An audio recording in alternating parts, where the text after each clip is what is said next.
Yeah, we grew up, but nobody warned us. Life moves fast when the world keeps turning. Kids in the backseat, parents getting older. Still leaning on my brothers when the weight gets colder. Whoa, we're all just trying to make it through. Whoa, love you, pal, I got you. Whoa, we're all just trying to make it through. Love ya, pal, I got you. Hello, friends. Welcome to the Love Your Pal podcast. What up, What's up, everybody? guys? What's going on, everybody? That's an ode to Jim Nance because we're talking about golf this week.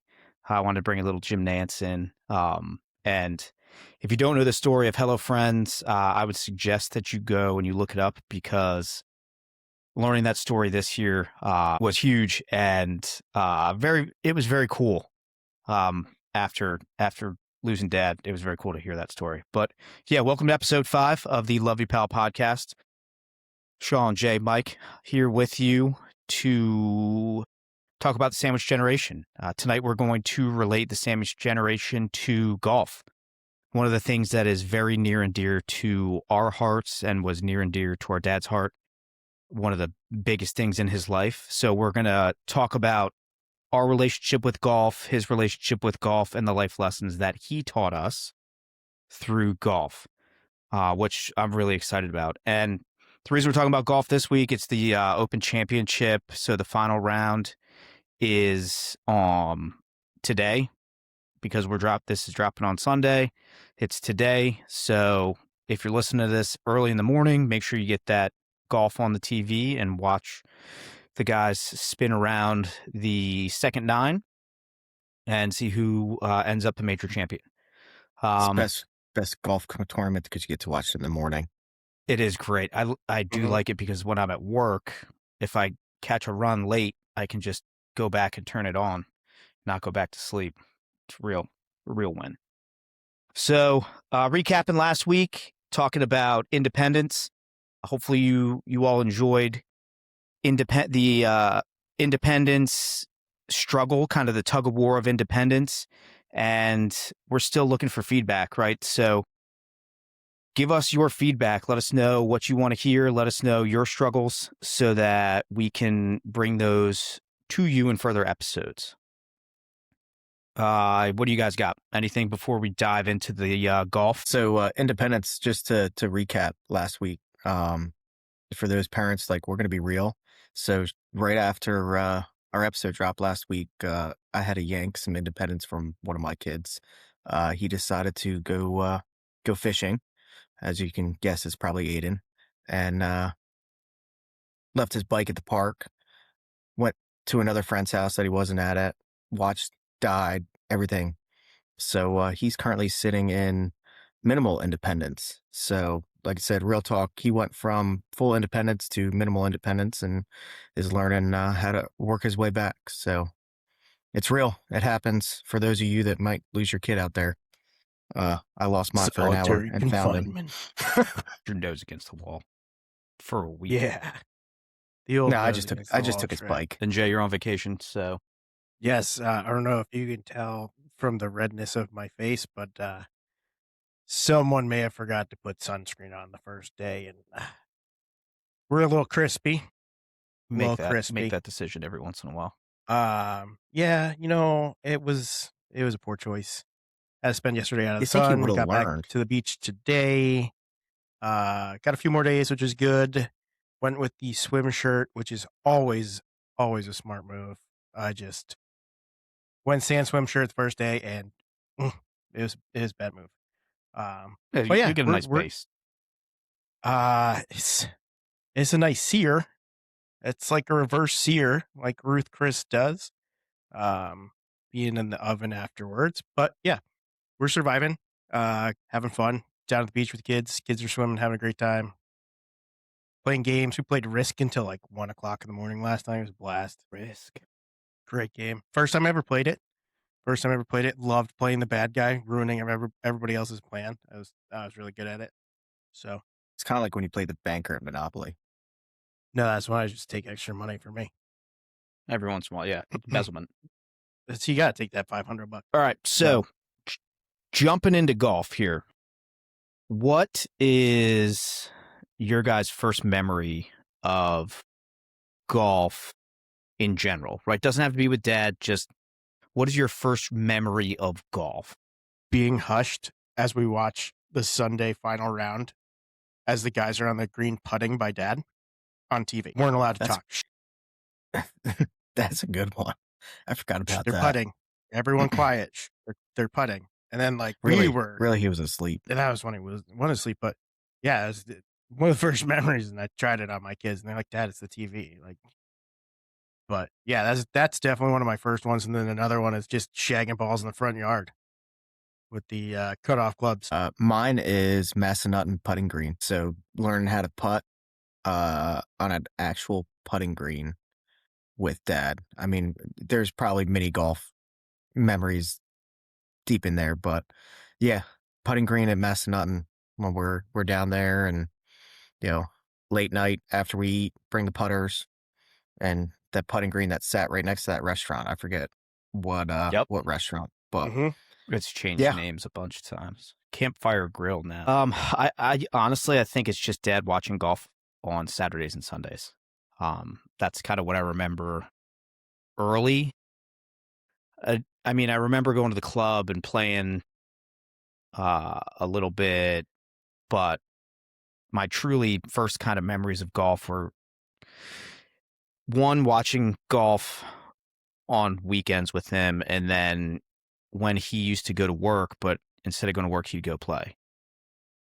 So then he would come home and, oh, I was playing golf today. I'm like, oh, cool. What made you guys love the game? Because just because dad loved it doesn't mean that we all needed to love it, right? So what made you love the game of golf? I don't know. So- I think Go at ahead, first Jay. for me, it's like that independence. Like you get to go out there on your own sometimes and have that independence of going out there and having that time alone to think and kind of be with yourself is a big part of it for me. And like you have your thoughts and your game, and that's it.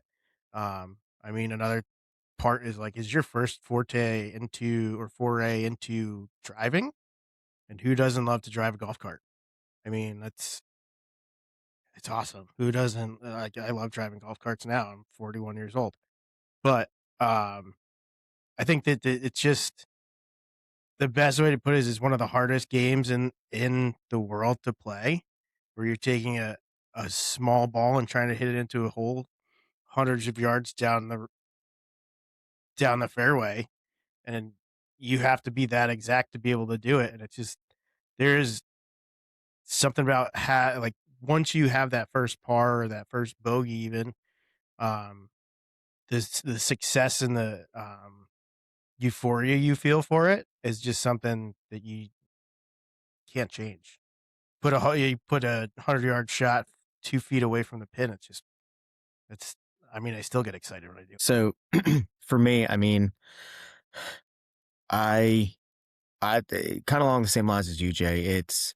It's a very hard game, and it doesn't matter how good you are, you're gonna have bad days.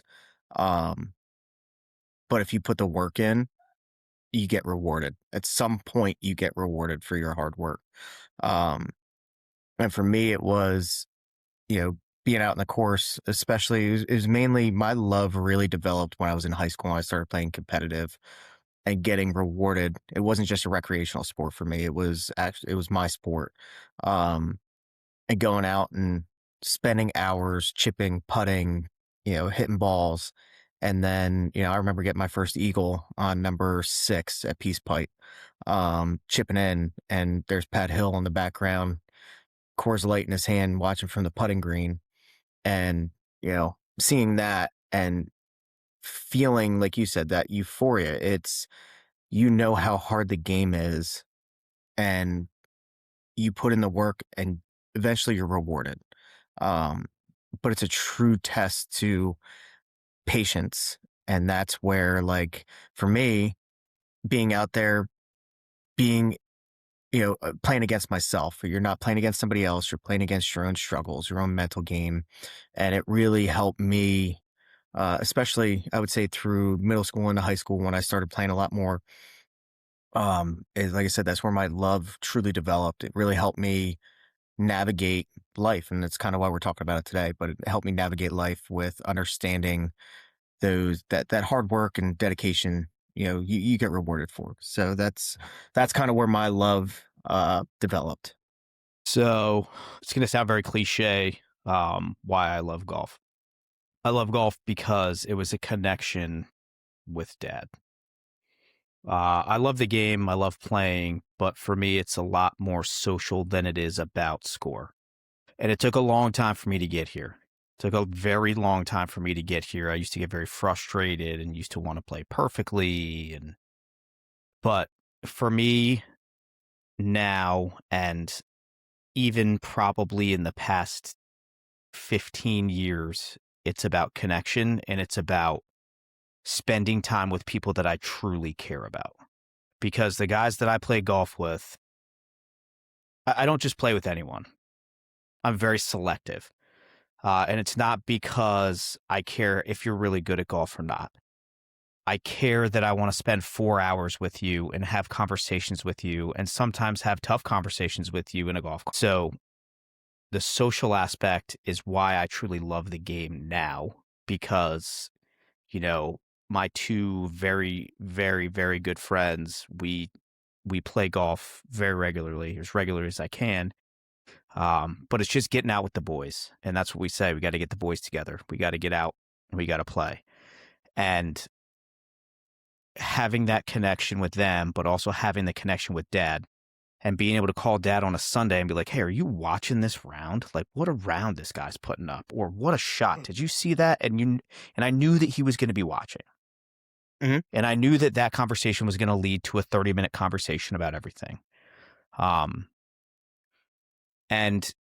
the trips that we went on, all that stuff just made it even better. So that social aspect and just the connection that golf has in not just, my life, not just your guys' lives and our family's life, but I think in everyone's life is if you learn golf from your parents, you have a genuine connection with them through the game, and that connection lasts a lifetime. Absolutely. And one of the things that, I want to touch on with that is, that social aspect. That was an immediate connection that like Aiden, I have a little bit different experience, you know, post being a kid, with dad, is watching his interactions with Aiden, talking about tournaments, talking about games. That was Aiden's first phone call after every competitive tournament he played in was to dad, talking about hole by hole, shot by shot, what he played, how he played, and seeing that connection. And, it truly was it, like you said, Sean, it was a genuine connection with him. Um, and honestly, that continued my love for the game outside of just playing. Um, because I got to watch Aiden have those conversations. I got to watch him tell dad about, his experience, the videos I make of Aiden's swing progression, you know, seeing dad light up in the hospital, as a motivation to, I'm going to play with you. I'm going to play with you. Um, that it truly has that connection. So I 100% agree with you. And I think now that is my reason to still love the game, no matter how bad I play, is that connection that it has truly with dad and, family and close friends to lead to tough conversations. So yeah. I mean, I think like my connection with dad was definitely different when it came to the golf course. Like we were always just goofing, like stupid shit we would do. I mean, we were, you like, we talk about like the stresses of golf and like, you don't hit that perfect shot. And like, you always remember that not perfect shot. The way I play golf is I don't give a shit what happens. Like I'm out here to have fun. I don't care what I score. I've never cared what I score. I'm I don't even know how good I am, to be totally honest with you, because 90% of the time I don't keep score. I'm not worried about it. If I see a 50-yard putt off the green, then I'm like, why not? Let's do it. Just do it. I'm not. I'm there to have fun, goof off, and listen to tunes and have some beers with my buddies. And that's like that. I've always played the social aspect. Yes, I play pretty well. I mean, I'm not shanking them off into the woods every time. I play pretty well, but I'm not there to not there to compete. I'm there to have fun. And dad and I always had a blast when we would ride around the cart. And like, yeah, we had those times where it was like those life lessons, those conversations, and dad was always looking out for us, and would always that was a great place for him to bring it up because it was just the two of us. There was nobody else in earshot most of the time. So if there's something that he had to talk to us about, Hey, that was Abby, the perfect time. So can you go tell Aiden to stop um yelling? so yeah, it was definitely a different thing, and like I loved playing with you two and dad because you two knuckleheads were always getting so angry about golf, and I always just didn't care. It was so much fun for me to watch you two get so mad, and I'm like 100 yards out, just put it at 10 feet from the pin, don't care, and you're like, you guys would get so mad, but that's the growing up that this game teaches you is like, you have to learn to let things go, and you can't dwell on the bad shots because it's gonna affect the rest of the shots. So, Yeah, learned that the hard way all the time. I have a I big think, boy I like to say I have a big boy job, so I don't have to look for golf balls. And I yeah. have a big boy job again. But yeah, I think that was one of the biggest things, like learning from dad on the golf course, is that you very rarely saw him get frustrated. He truly went out there to enjoy the game. And I think all of the things that we've just talked about, he definitely, he obviously instilled in us. And those are all of the aspects that he loved about golf. He loved to go to the club. He loved to hang out with his boys. He would go out 2-3 times a week. They would play skins, they would play matches, but it was truly just about getting out of the house, going over to Peace Pipe, playing with the guys, having a couple Coors Lights, and then coming home. Yeah, But at that 100%. point, I feel like when he was on the golf course, he was free. He was free of Mhm. everything. He didn't have And anything else to worry about. no, and it was the Worried happiest about that shot by shot. like the happiest that you would see him other than being with his grandkids was on the golf course. Well, Because he was like, all right, let's go. and he truly was able to disconnect because you couldn't get a hold of him then. Yeah, because there wasn't even a cell phone There was no service cell at Peace phones. Pipe. Yeah, no cell phone and there was no self-service at Peace Pipe. You had to call the bar. Yep. And with Richie there, he went out and played 1 and 2 again. Who knows, probably $20. sitting there. $20 is could be anywhere. $20 is $20. But I really think it's cool to see the what we just talked about, right? And like what our connection is and kind of where we are now based on how dad played the game. So I think it's super cool to see that. And that we each have different perspectives, right? Nobody had the same answer.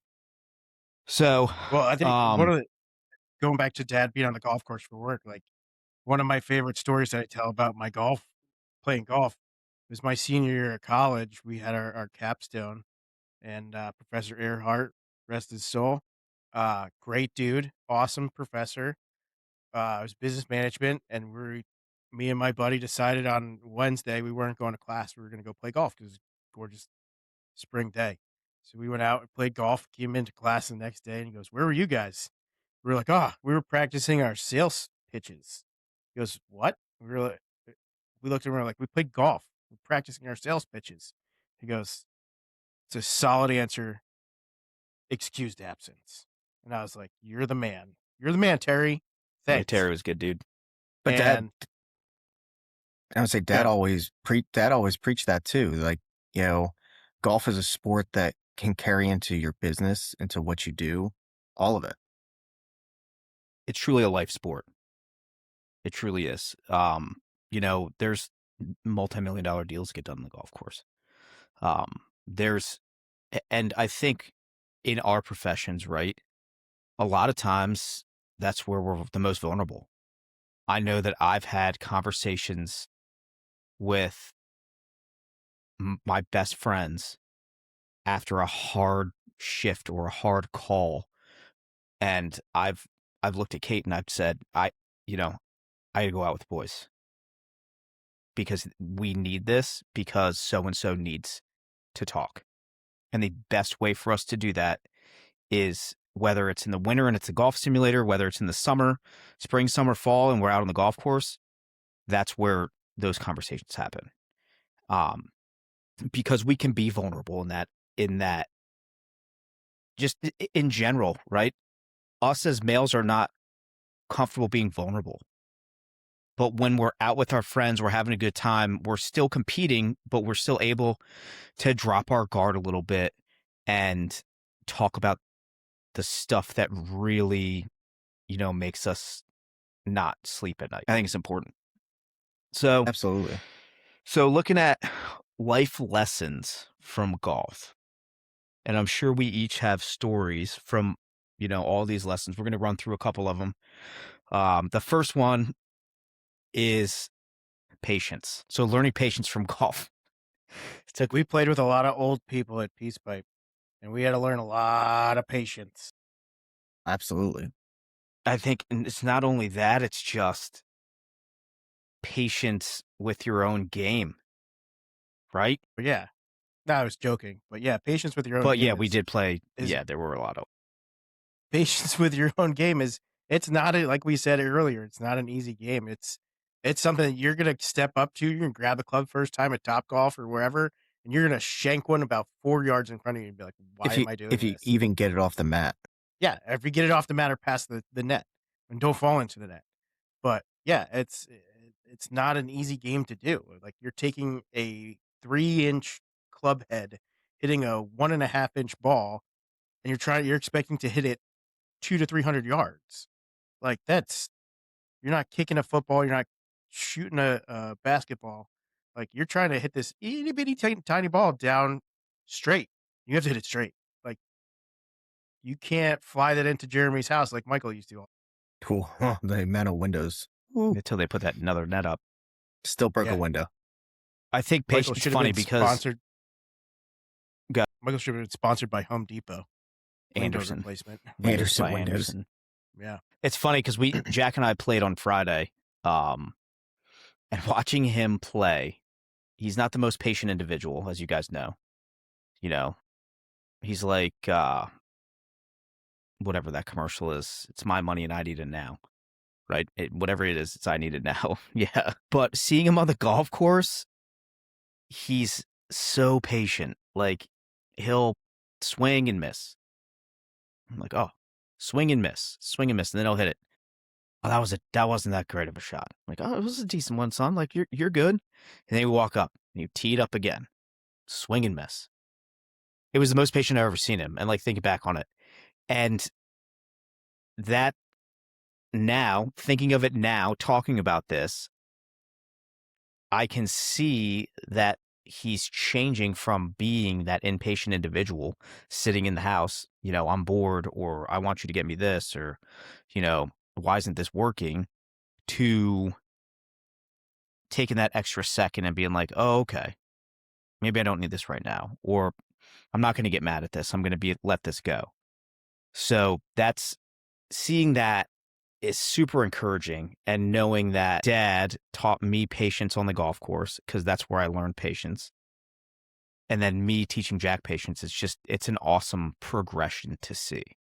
Well, to piggyback off of that, Sean, I mean, and like I said, I have a unique situation when it comes to golf. I caddy for Aiden more now than I play golf. But it's self-awareness. Not just patience, but you're teaching self-awareness, that your attitude directly impacts your ability to play the sport.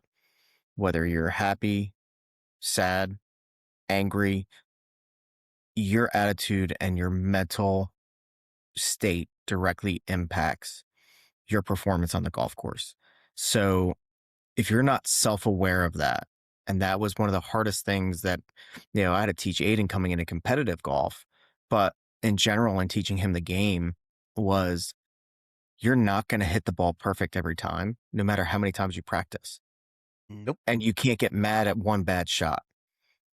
And for Aiden, the life lesson that really drove that home for him was once you take a shot, it's gone. It's done. You can't bring it back. And it's the same carry over to life. And I use those analogies for him when he gets anxious or he gets upset in life. It's okay, you said it. You can't bring it back now. Now let's move on. Now let's do something different to affect the next shot. So, okay, you shanked it into the woods. Now let's be smart and move on and make the next opportunity, the next shot in your life or on the course better. Because you're going to mess up. You're going to make a mistake. Or you're going to duff a shot. You're going to come up short. You have to be able to be self-aware. And for me, that lesson with Dad was self-awareness. And I couldn't tell you how many times he looked at me and said, yeah, you're good, but you're not always going to be good. So stop acting like you're going to be good all the time and just go out there and have fun. And that's when I really, it clicked in that, okay, if I just have fun, I play better. And that's when I introduced music into my golf game. At the time it was headphones, but the more I went out there and practiced, the more I practiced to have fun. And that's when my game started coming around. But that's carried right over to life. The phrase that you'll hear from the three of us, because I think all three of us have entered that part of our life, is it is what it is. It is what it is. You're going to hit a bad shot. It is what it is. Move on. You can either choose to have fun with it or you can choose to be pissed off about it. But if you're pissed off, guess what? The next shot probably ain't going to be that good. Yeah, it's going to be bad too. And that's like the thing with Dad is like when we were learning to play, like we would hit the ball into the rough. He'd be like, kick it out into the fairway or hit it into the sand, kick it out of the sand. Like part of it, like for me, like learning and learning my game was like, I appreciated Dad doing that when we were learning it, but like I knew that I had to be able to play out of those situations too. So like the next lesson is integrity, like having that integrity to play the ball as it lies. Like not to toot my own horn, but my sand game is pretty damn good because I was there a lot. Like I was in the sand traps all the time. So I have a decent sand game now. And like playing the Friday night scramble when you're playing with a bunch of old men and the three of us were usually team captains. And I was a B player. And like you would get these guys who'd be like, all the time. Yeah, we got a 2. Like we didn't get a 2, we got a 4. Like, bro, like how did you miss 2 shots? And these guys were like so worried about winning the $20 back that it cost. They weren't having fun. And it's like, I didn't care.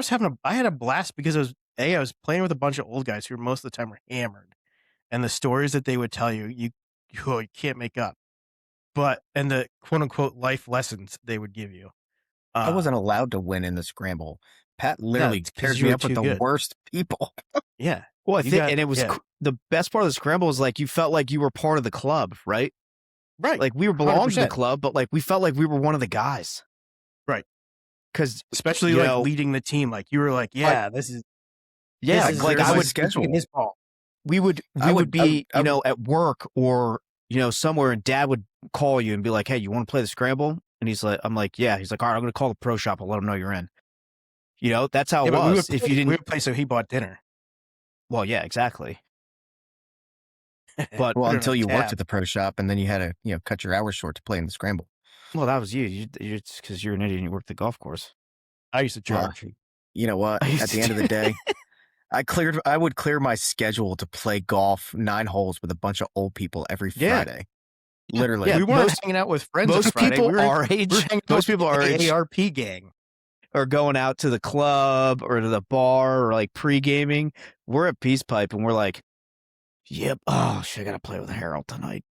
Damn it, Warner! I told you. Right. But you know what? Right. It was a 3. Cherry. It's beer money if we won. Yeah, right. After we But gave Dad again- after we gave Dad his cutback, because Dad would always Again, pay. that's that social aspect, right? Like that was teaching. It was teaching us how important the game was and how important it was to keep up those relationships. You know, And Well, look at how many of those relationships came to the funeral. all of them. Right. All of them. Every The whole single entire club one of was them. there. Yeah. And like You know? I credit a lot of the time at the club with how I'm able to communicate between the different generations. Like I can talk to elderly people and older people because of the time that I spent in golf carts with. Like there's days that I spent all Saturday and Sunday with them. We would be playing. I'd be sitting out front playing quote unquote starter, and these guys would come and just shoot the shit with me. Marty And- still asked me for crabs. I just it was a great time. We made a lot of great relationships. touch that one. Maryland crabs. I'm not going to touch that one. Not with 10-foot pole. But like a lot of those relationships, like we see those people every once in a while when we go home, and it's just like it's like seeing part of your family. It's That's home. really what it was. Like when we had Dad's repast there, and the fact that one, just it was like we were at home. Two, you know, Jeremy comes up and he's like, whatever you guys need, whenever you need it, just call me. If you come up and you want to play, call me. And like we talked about putting a bench up for Dad, he's like, call me. So that relationship is never going to leave. You know, Dad is ingrained in that place because of who he was and what he devoted to it, right? Like being the president of the club for however Well, he many was the president years. for what, 10 years? Something like that. Something like that? Like long time. And it's crazy because like he was never the club champion. He was never the No. best golfer. Mm-mm. But he was always there and he was always making sure that everyone else was having a good time. He made the club, and that was one of the things that I can say that I watched from working at the club is the turnaround that he brought when he was president to bringing fun back to the game. Like, okay, we're having the member guest, and yeah, it was, you know, hot. There were some members, you know, Iggy, that were super like hardcore golfers. Like, I'm going to win this club championship. And Dad made a point to bring it fun. You know, you're going to go out there and okay, you might win, but we're going to make sure it's a blast when you come out for this. Whether you win, lose, or, you know, are just there to watch, you're going to have fun in this. Yeah. I mean, Well, that like was...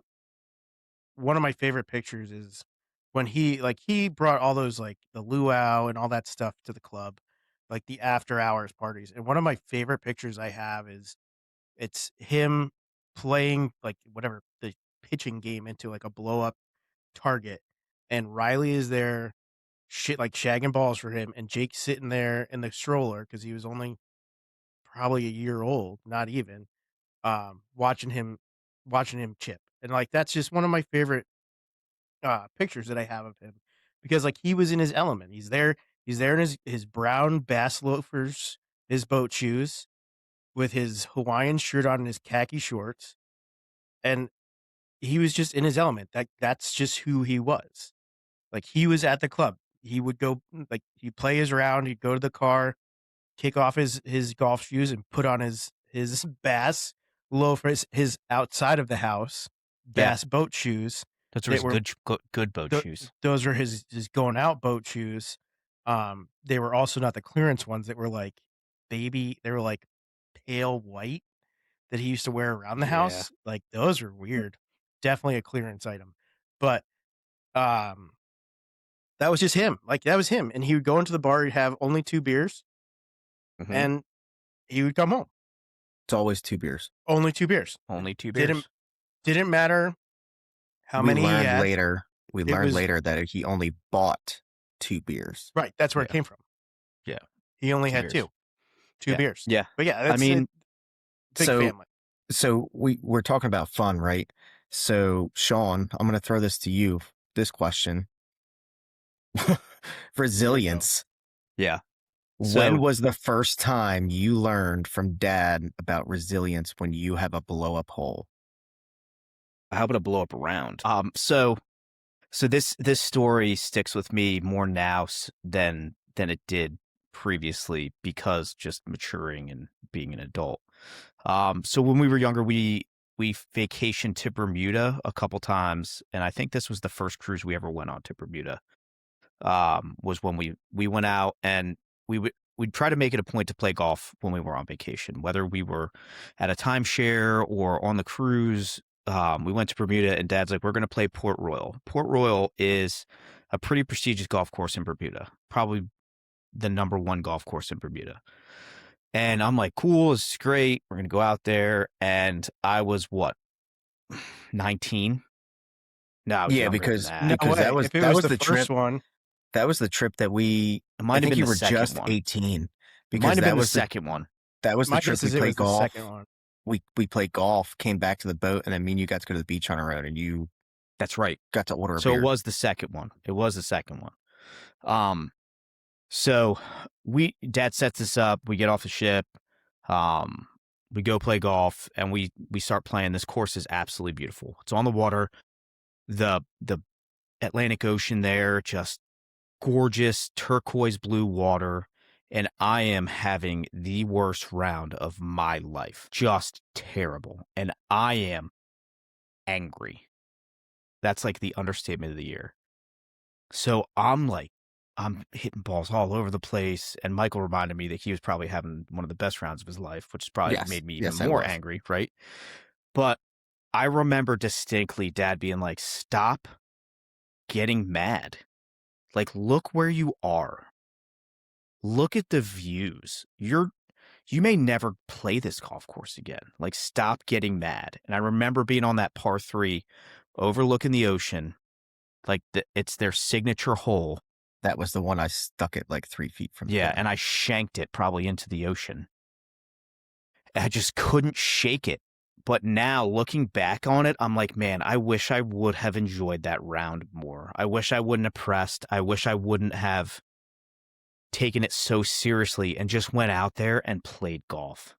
But resilience-wise, I think just continuing on through and not throwing. I don't think I threw a club that day. Probably not, because Dad would have.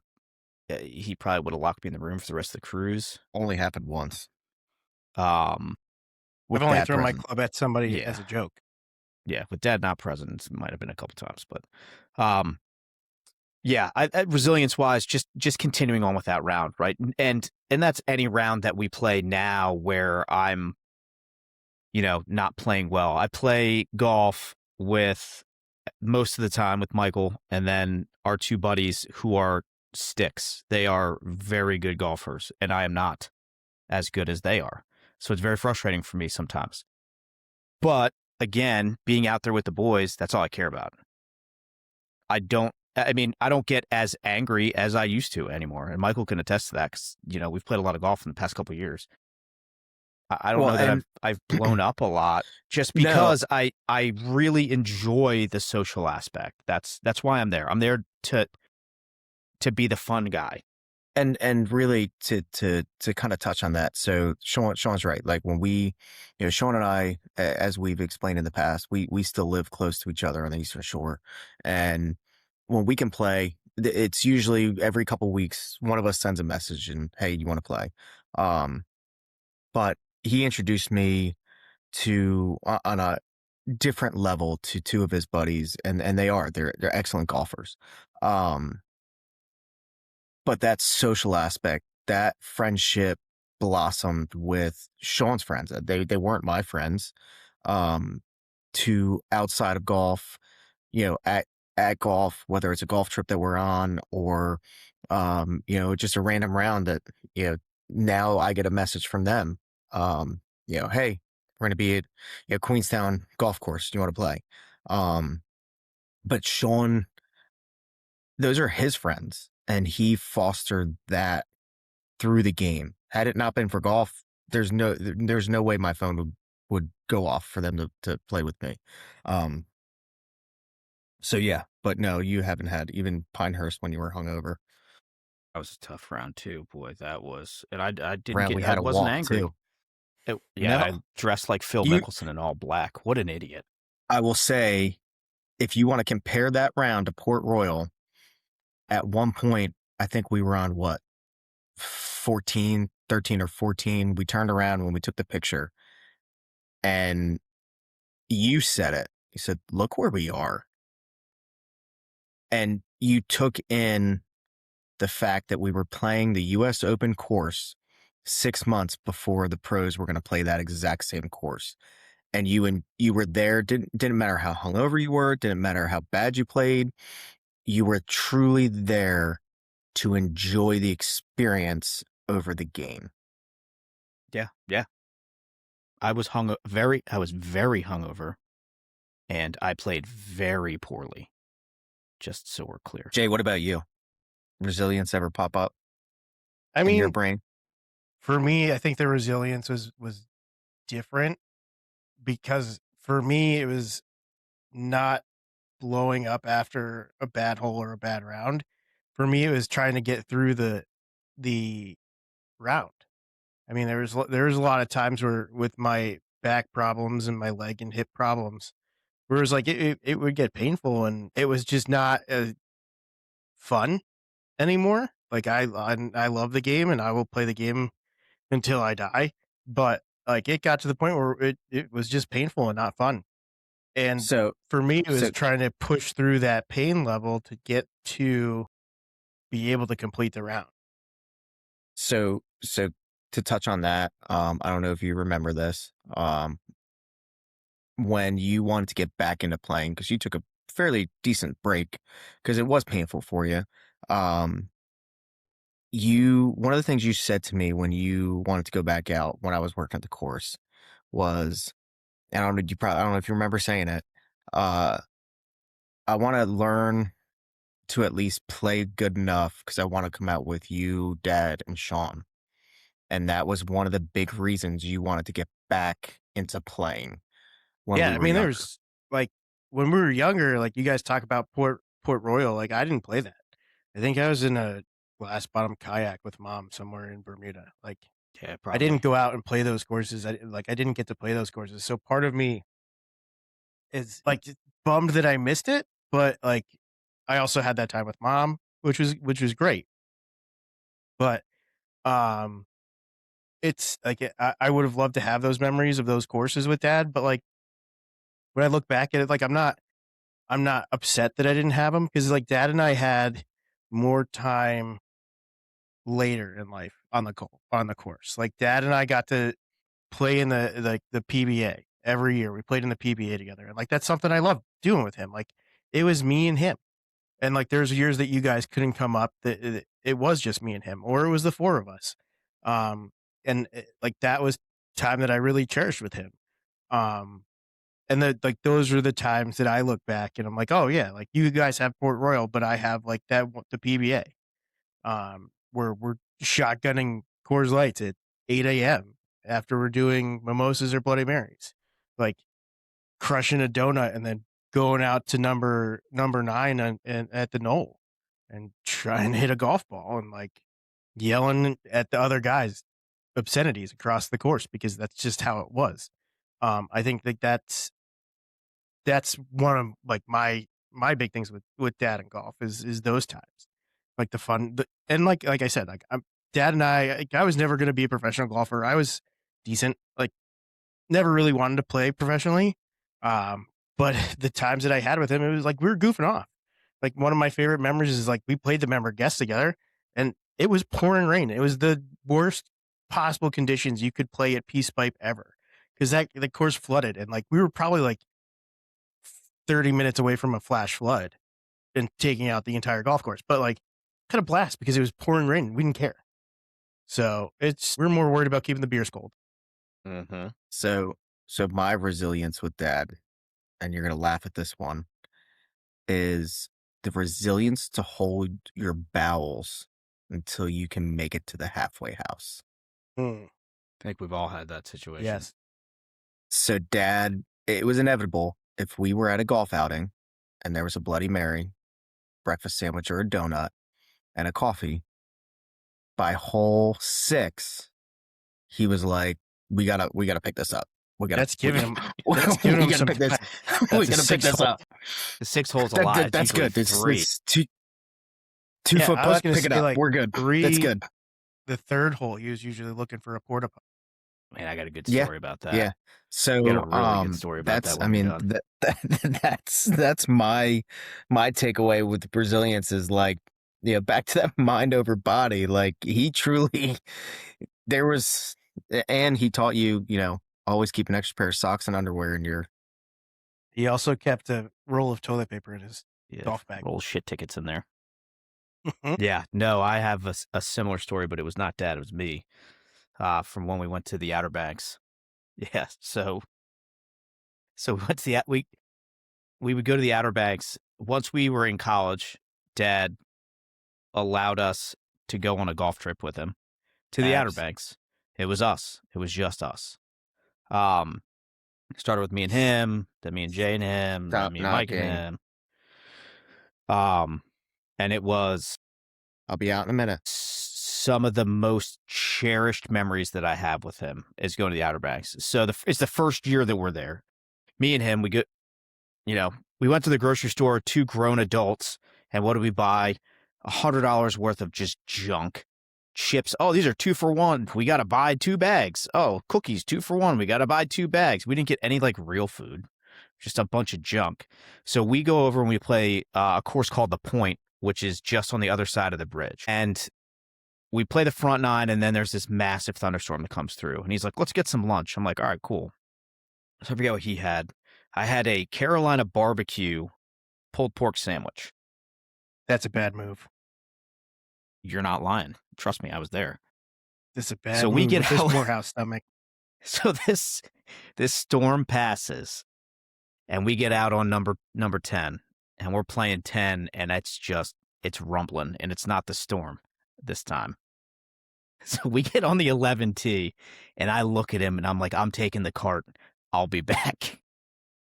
So I had to run back to the clubhouse and take care of some business. But I was like, for once, Dad, it wasn't you. It was me. I was the guy. So don't eat Carolina pulled pork during a rain delay at the Point. I promise. It's not going to end well for you. Doesn't end well. No. So going back to, some lessons, the humility side of it, Jay, you touched on it.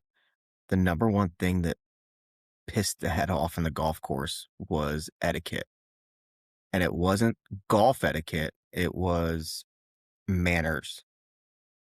People throwing clubs, cursing loud enough so the other groups could hear, holding groups up, the humility of just being a decent human being and being humble to the situation you're in and around you. That's what I remember most about that with Dad.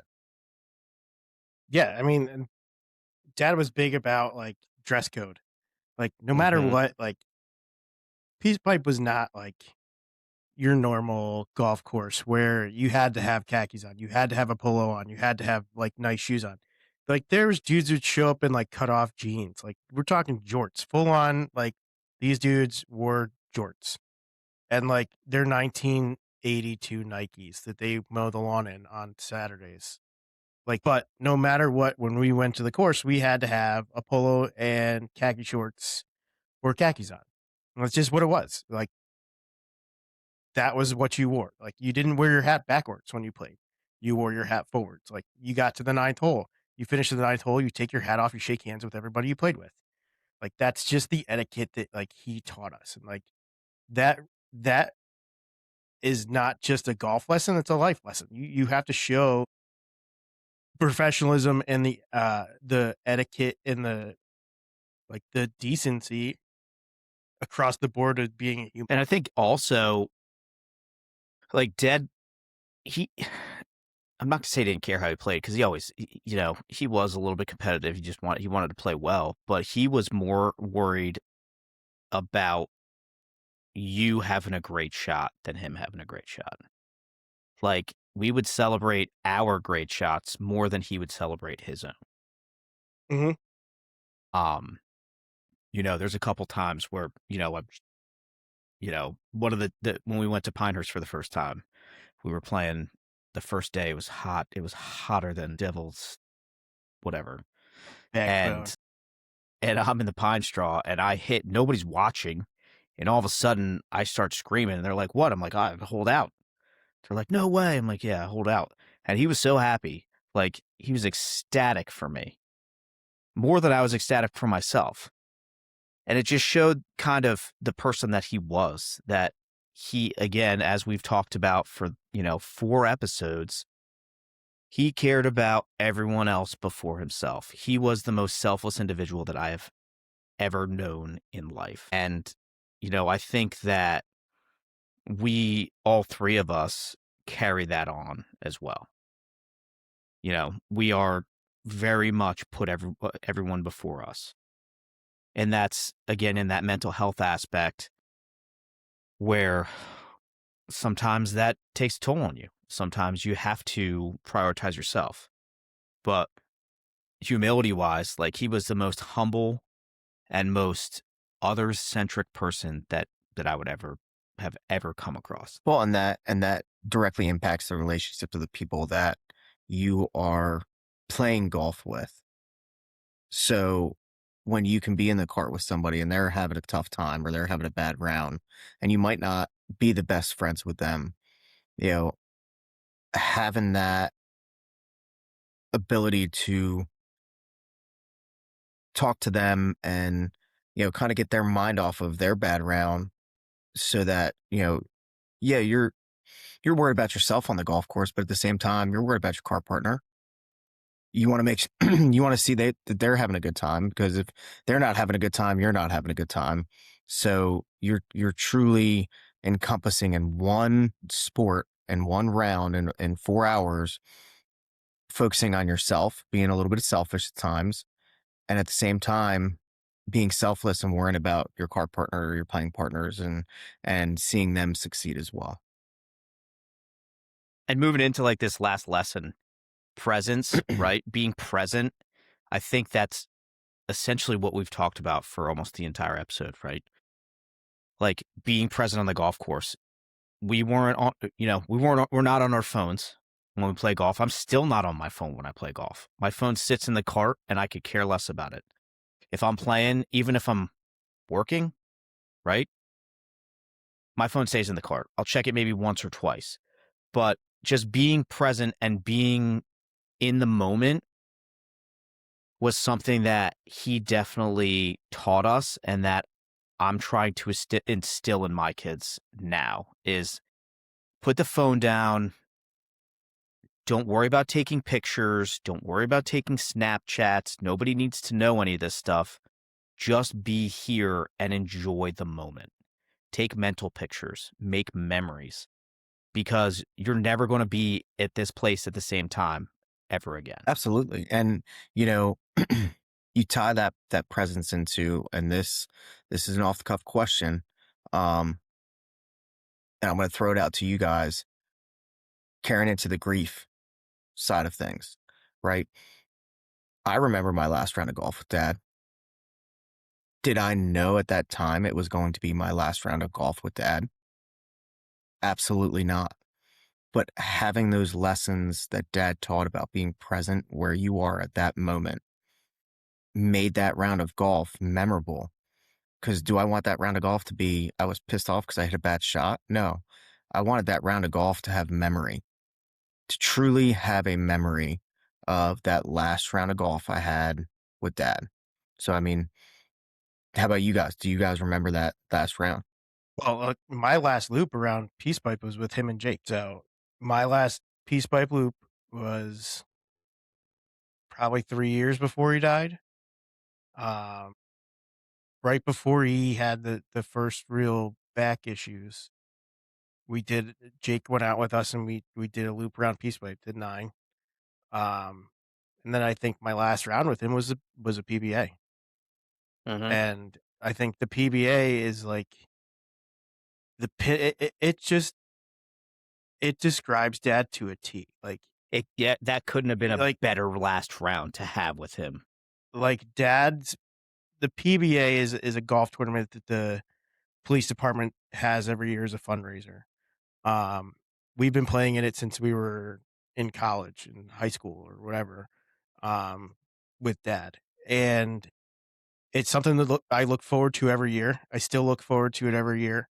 Getting up to see the people that we grew up with, all the guys that are the cops around town. But Dad was like the local celebrity. Like he would pull up and like, "Oh, Mr. Morehouse. Oh, Coach, what's going on? How are you? How you been?" Like, and it was just story after story about how he impacted somebody's life on a certain day, and it just he was a local celebrity. Like we've said before, like going out to dinner with him was a 4-hour slice of pizza. But I think that that I was lucky enough for that to be my final round with him, and like playing that course. Like I love the Knoll. It'll always have a little special place in my heart. It's not the hardest course, it's not the fun, like not the craziest course, but like there's just that outing alone is just a real special memory I have with him. Yeah, I think my last round with him was down here. It might have been I can't remember, but I can tell you that grief-wise, I played the best round of golf that I've ever played in my life this year. My first round out, I broke 80 for the first time, and the hardest thing was not being able to pick up the phone and call him. Mm-hmm. I was overjoyed with the way that I played, but at the same time, I was more upset that I couldn't share that with him. And I know he was there, right? Like he was there. He knew that I was, that I shot 78. And Michael, the big fella, sinks a 45-footer to tie me on 18 at Hogsneck. That was Dad. Yeah, that would talk about humility. Mm-hmm. First time I would have ever beat him. No, not the first time, but I haven't beat him in a very long time. But that was, I think, the hardest thing that I've had since he's died on the golf course was having that round and not being able to call him, because he would have been more proud than I was. Absolutely. Absolutely. And I mean, just talking about, being present, and I always revert back to Pinehurst, and the time that we went to Pinehurst, him and I, and just what an amazing experience. We don't have a lot of pictures, because we lived in the moment, and it was awesome. It really just a special, and it will always have that special place in my heart, because that was the last golf trip that we ever went on. Well, it's like even all the Outer Banks trips that we went on. We don't Yep. have pictures from those. No. Like we have a picture probably on the deck of every year. I have a picture but, of a beer sitting on the deck saying, "I'm in Right. OBX." Yeah, Mhm. that's Always just a it. land Like, shark.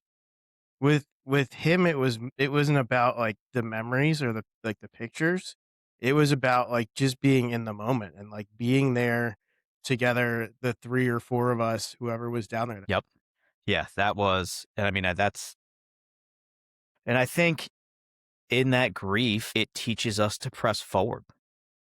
It teaches us to bring those moments and create those moments with our kids and our friends. Absolutely. Absolutely. And you, so many times I see when people are grieving, I don't want to do this because this reminds me of this person. Dad dying, all it did was, because of the level of life lessons and the amount of life lessons he taught us on the course or with the game, whether it was playing the course, and we can tell you that it's not just playing with our dad, it was going to golf tournaments, the Cadillac, or volunteering at tournaments, or just attending as a spectator. We encompass so much around the game that for us, I know at least for me, it turned up the game for me. It brought me a way to connect with him even post-death, because I know no matter what round I'm out, No matter what you believe, I believe that they stay with you. They stay with you. And no matter where I am, whether Aiden's playing, I'm playing, Aiden and I are playing, that'll be us this weekend for our birthday, our birthday round. Um, I know that dad, is with you no matter what course you're on. Um, so that truly helped his lessons throughout the years, truly helped us, you know, encompass this game as a way to have his memory live on, I guess is the best way to put it. Yeah, I mean, there's a week every year that we are devoted to golf because of Yes. him, because of Tattooed on our arms. that dingy motel in outside of Augusta, Georgia. With a cockroach. I don't know, Or whatever two. was in there, man. And then the second time we went with him and I driving in a Volkswagen Beetle across the state of Georgia from Atlanta to Augusta. And then I'll never forget pulling out of Augusta National down Berkman's Road, seeing another two guys in a Volkswagen Beetle, and dad rolling down the window, looking over and be like, "Oh yeah, you got one too. Yeah, cool." I'm like, Jesus, Dad, you just tone it down a little bit. I want to be in this Beetle. Or forgetting the tickets that time. Yeah. Driving an Oh, hour, yeah. forgetting the tickets, and then having to drive back to the hotel. But the Masters is something that will always bring him to us and always bring us together. It's just, and whether we knew about the Masters, but it never really clicked until we went with him. And now we wear it forever. Mm-hmm. Oh man. So I think the biggest lessons from this, and if you're not a golfer, this isn't just about golf. If you play any sport or your parents or your loved ones are in anything, if they are huge football fans or huge basketball fans or huge baseball fans, spend that time with them watching or going to games or, doing whatever it is that they love. Take that time and spend it with them, because that's when you're going to learn so much just about them, about their character, about how they love things, about life lessons, and they're going to want to teach you this stuff, and it's going to be subtle. It's not going to be, they're not going to come out and be like, "This is a life lesson for you, son. I'm going to teach you about, patience and resilience in the batter's box." It's going to be, did you see how this guy's at bat? Did you see how he took all those pitches? Did you see how, he was waiting for the pitch that he wanted? It's subtle, but at the same time, you'll look back on it and you'll be like, man, he really was teaching me lessons at this point, and I didn't even know it until 15 years later. Yeah. And again, that goes back to presence. Being present in the moment, the ballpark, the golf course, soccer field, whatever it is, being present in the moment and enjoying what you're there to see and what you're there to experience. And remember, put in your brain the emotions you feel, the sense, the sounds, all of it. I mean, I'll never feel grass as good as it felt at Augusta, at Augusta. Yeah. Gus's grass is unbelievable. Or eat a peach ice cream sandwich. It's Yeah. the same as Augusta. But Pimento again, just being cheese. present, and that's the biggest thing that I want to kind of push out with this whole episode that we have here is the take home for me to really push out to you guys and girls is presence, being present in the moment. Turn the phone off, stay off of social media for whatever time you have with whoever that loved one is, whether it's a kid, a parent, a friend, close friend. But having that presence in that moment is important. Cool. So finishing up, you guys have any final thoughts? Anything? I think I just went through mine. Mike, you went through yours. Jay, you got any final thoughts? Yeah. Just the biggest part of, like we've said, this episode is not, I don't want to say like the lessons, but it's just being there. Like, be there with that person listen to what they have to say. Like, you may not think it's a big deal at that moment. Like, how many grounds of golf did we play with Dad? How many Friday night scrambles did we play with Dad? Like, how many Saturdays did we go out and just shoot 9? But it's just being in that moment with them that creates those memories and those lessons that you're gonna take on forever. Like, I'm teaching my kids those things now. Like, my kids weren't interested in golf until Dad died, and now they all want to play golf. Like, I can't take them all out at one time because I only have one junior set, but like they all are interested in playing golf because of Dad. So it's not that the golf course is the lesson here. It's the spending time absorbing the knowledge that these people have to give you and taking the time to like really incorporate it in life. Like I incorporate, like, Dad was the mayor. Everyone knew him. Everyone was his pal. And I attribute a large part of like who I am to that. Like, I learned that from Dad. I wave at everybody. I don't That's- care who you are. Liv asked me that yesterday. She goes, "Why do you wave at everyone?" I said, "Because I wave at want them to everybody. know. I want them to know that I see them." Dad's Right. greatest line. And like, Dad would always say, "Have a great day." to Whoever you're in an elevator, have a great day. Simple stuff like that is just, it can go a long way. Absolutely. All right. So next week, this was a little heavier. This episode, it was fun, but it was a little heavier. So next week we're going to go a little bit lighter. We're going to talk about our experiences on family vacations. Sunburn Central right now, boys. Yeah. So we're gonna talk about some trips that we took. We're gonna talk about some things that we learned, like use sunscreen. And keep it a little lighter with some anecdotal stuff. Ode to the dads at the beach. Yeah. Somebody told us to bring back Real American Heroes. We salute you. So we might have to do that. Might have to bring back the We Salute You segment every salute week. you, sunscreen man. We salute you, the seller of sunscreen. Yes. That's this week. Yeah.